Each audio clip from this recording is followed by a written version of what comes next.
Hello friends, welcome back to my channel ஆரெலியாஸ் vlog. இன்றைக்கி என்ன பார்க்க போகிறோன்னா, ஒரு இம்பார்ட்டண்டான கோல்டு அப்டேட் தாங்க பார்க்க போகிறோம். ரீசெண்ட் டேஸாக கோல்டு வந்துட்டு குறைஞ்சிட்டே வருது. ஜியோபாலிட்டிக்கல் டென்ஷனால் மார்க்கெட் ரியாக்ட் ஆகுதுங்க.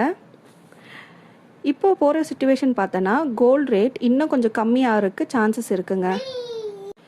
இது ஒரு கரெக்ஷன் ஃபேஸ் தாங்க. பை பண்ணுறவங்க கொஞ்சம் கொஞ்சமாக வாங்கிட்டு வாங்க. ஸோ அது உங்களுக்கு ஆவரேஜ் அவுட் ஆகிடும். எக்ஸ்பர்ட்ஸ் வந்து கோல்டு ரேட் வந்து ஒரு லாங் டேர்மில் ஏறப்போகுதுன்னு தான் சொல்கிறாங்க. $5,000 to $6,000 per ounce ஏறப்போகுது. ஸோ அதாவது நம்மளோட ரேட்டுக்கு வந்து பார்த்திங்கன்னா 17,000 to 20,000 per gram இந்த இயர்க்குள்ளே வரப்போகுது அப்படின்ற மாதிரி சொல்கிறாங்க. கோல்டு ஹோல்ட் பண்ணுறவங்க லாங் டேர்மில் ஹோல்ட் பண்ணுங்கள். அது உங்களுக்கு நல்ல ப்ராஃபிட் கொடுக்கும். இது வந்து என்னோடய பர்சனல் அட்வைஸ் தாங்க ஃப்ரெண்ட்ஸ். நீங்கள் உங்கள் ஃபினான்ஷியல் அட்வைஸரை கேட்டுட்டு நீங்கள் டிசைட் பண்ணிக்கோங்க. ஸோ உங்களுக்கு கோல்டு ரிலேட்டட் டீட்டெயில்ஸ் உங்களுக்கு டெய்லி வேணும்னா என்னோடய சேனலை வந்து ஃபாலோ பண்ணிக்கோங்க ஃப்ரெண்ட்ஸ். Thank you, bye bye.